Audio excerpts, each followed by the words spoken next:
each entry. And they're broken up into a series of different attributes. And each attribute contains a set amount of information. The standard information attribute for each record entry contains the modified access and created timestamps. However, inside of the short file name, which is the 8.3 compliant name, and the long file name, which is the full up to 255 character file name, for each file or folder, there is a duplication of those dates and timestamps. All three are duplicated again. Windows doesn't bother to query it. The only one Windows checks when it goes to actually display that is the standard information attribute. So the only one that timestamp bothers to modify is the standard information attribute.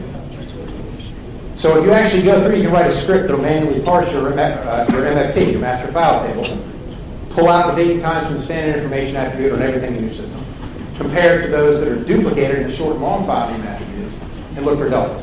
Wherever they don't match, big red flag, you should probably be looking at that file because it's probably malware and probably been timestamp. Other things you can do. Hash analysis. So you're looking at your system, you've got 500 gigabytes image, and now you're trying to find out what out of all this big haystack is the evil needle. There are large data sets by U.S. National Institute of Standards and Technology, NIST, as well as numerous law enforcement agencies that are available. There's also commercial sets. There's a company called Bit9 that has probably the world's largest hash set. And basically what they do is every time software is released, they buy it. And they hash every single file. And by a hash, we're just talking MD5 SHA-1's one-way function. You take any known data set, run it through the hash algorithm, it generates a value. And every time you run that same piece of data through the same hash, you get the same value. So it's just sometimes generically called a digital thing. You can use these hash sets to go through places where evil is frequently dropped, such as Windows System 32. Call out everything that is known. And that only leaves the unknown. And then you analyze the unknowns. Now, some of them are going to be legitimate, just unknown, or modified slightly, but legitimate. And others might be evil. The other thing you can do with hash is once you've identified, yes, this is an evil file, get its MD5 hash, use these search tools to then scour the rest of the image for duplicate copies of the same file, which will frequently be put in other locations and renamed. Because again, when the hacker gets hold of the system, they typically want to make sure they keep it. There's been a lot of talk about malware that exists only in RAM, just resident malware. They take over your system, they put a process up in your memory space, it runs, it does evil, but it has nothing on disk. So as soon as you unplug it to do your offline imaging, you've lost all the evidence. The problem is every time you reboot your system, the hacker's lost control of your box as well. And now they have to break back in. So while it does exist, I've seen it only in extremely specialized applications with extremely dedicated adversaries. Most of the time, people are going to want to drop something on your hard drive to be persistent. So it'll survive a reboot, reload it back up into memory space at the end of it. So most of the time, you're going to find it on the disk. So once you actually identified a piece of malware that is evil, like the Explorer we saw earlier, what do you do with it?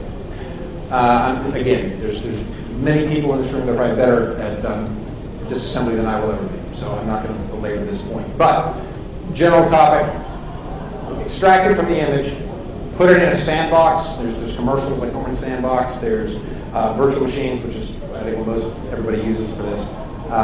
Configure a VM, drop Procmon on it, drop different tools that are actually going to just monitor what is going on in the system, monitor the changes on the system. Put an external sniffer on the box to see what communication goes out. Fire off the malware, see what it does. Look at the registry changes that are made. Look at the files that it drops. Look at the network communications it attempts. You may have to set up a bogus DNS server to allow some resolution when it tries to actually go out and go to a particular domain name. Give it the name of something that has a listener on it and allow it to make a connection to something you control in the sandbox environment to see what communications are there. And then you can actually start trying to interact with it, doing a behavioral malware analysis. If the command is sent and I send a reply, what does it do? If I allow the TCP connection to complete, what does it then do? If I see it is expanded out and dropped 16 other pieces of malware, what do each one of those pieces of malware do? So that's the basic idea. You execute it and you monitor the changes both on the network and on the system, and And then if you're really good, you can pull the binaries out and start actually doing disassembly, reversing the things to see exactly what they do. The Windows registry itself also has a wealth of information. The thing to understand about the registry is that if you go into regedit, you see HKey local machine, HKey current user. None of that actually exists on disk. That's all just a virtual representation of data that's stored elsewhere. The majority of them are in system hives stored inside the system root system 32. There's also an intuser.dat file in each user's home directory that actually stores the HKey user data. So a couple of keys that are of interest from a incident detection perspective. HKey current user, which again, you would extract that from the intuser.dat file for the user account in question. Microsoft Windows Current Version Explorer Map Network Drive MRU shows you network drives that were mapped. Again, many hacks in the Windows world that occur. Once they own one of your boxes, they're going to start, particularly if they can get a valid username and account, they're going to start trying to just map to other drives. So if you look at this particular key, it gives you a list of drives that have been mapped to this system. So we've determined there's malware on the system. We've determined this system is compromised. Let's now see where they've been so I can identify the other compromised systems in my network. This particular key will store this information and tell you where they've been. And if you see things like here with these $, again, admin shares.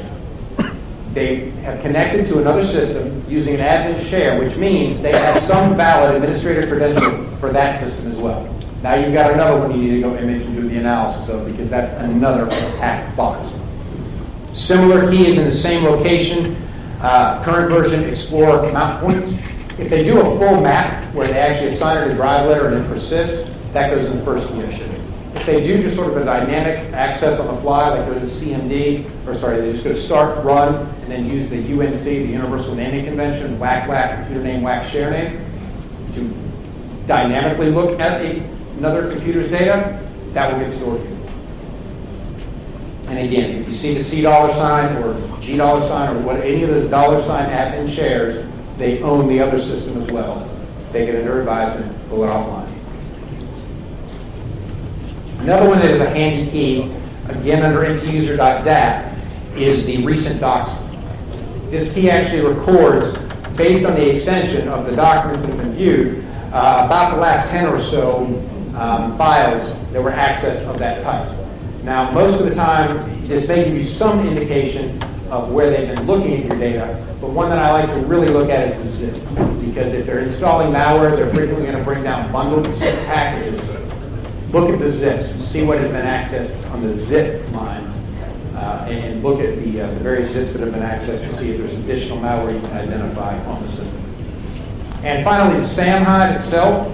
This is located in Windows System 32 in a folder called in a file called SAM. This is where your local user accounts exist. And if you open it up with a forensic tool like Access Data's Registry Viewer, which you can download for free off the Access Data website, this tool will actually open the SAM, allow you to view the account names, and also will tell you information like when was this account last used. So if you're looking at it, it will tell you, okay, yes, they are using my local administrator account. This was the last time they came onto this system with that particular account. You can also look at the last failed login times for these things, because if someone's doing a broad password brute force guessing attack, they will frequently target it against that RID 500, that default administrator account, and try brute force password guess attacks. If you see multiple systems that have that last failed login time from that local account at about the same period in time, that's probably what you're facing. So once you've looked at this, you've identified, okay, this is the malware. This is what the malware does. This is the network indicators. These are my host-based indicators. It drops the following registry keys. It puts the following pieces of malware in the following locations. Now you've got heuristics you can use. You now start expanding the scope, looking for other systems on your network that are owned. You can use a manual process where you just fire off something to your network defenders and say, everybody go look at this particular folder for this particular file name. If it's there, fire or flare, the IT security route can run. Or you can use something a little more sophisticated like an enterprise forensics tool. The major computer forensics vendors, Access Data and Guidance Software, both develop and use an enterprise model where you actually can run a servlet or a little applet on every computer in your enterprise, and your IT security team can sit in one place, put in the MD5 hash of malware, put in the name of the file and a specific location, sweep the entire enterprise, and every machine that matches that search criteria will raise an alarm, and you can actually do the imaging of the systems live across the wire. So there are a variety of different tools. I think the guidance software tool is probably the leader of this at this point. All right, so that's it. I think we're right on time. I do appreciate everybody showing up last hour. That's tough. I must have had a good caffeine today. Any questions? Yes, sir. Hi. What do you function analysis? There are some malware which are able to survey sandboxes. So yeah. Yeah, no, exactly. It's the never-ending cat and mouse game. Some malware now, in order to avoid being reversed, is actually doing things like virtualization detection. If the text is running in a virtual machine, it shuts down. Now, there's different things you can try. If it cracks out on VMware, try it in Parallels, or try it in a different virtualized environment. Also, the normal sandbox products, some of these sandbox products that just actually run at sort of a hardware level. The software is running, but not virtually. That can sometimes evade, and it's simply a matter of trying to outthink the hacker. If the malware is designed to detect virtualization in one platform, try it on another platform, try it. And at the end of the day, you may not be able to do it. You may have to run it just on a dedicated box, take it out of the VM, and it's not a big deal. You need to select that box and it's done. So you basically recreate your testing environment, but on bare metal. Make a ghost of it, and then just go ahead, run it, consider that one hosed, wipe zeros all the way across, make sure you get it all, reload your ghost, and then do your next set of tests. But yeah, they are getting tricky. Other questions? All right, folks, I appreciate your time. You had a good comment.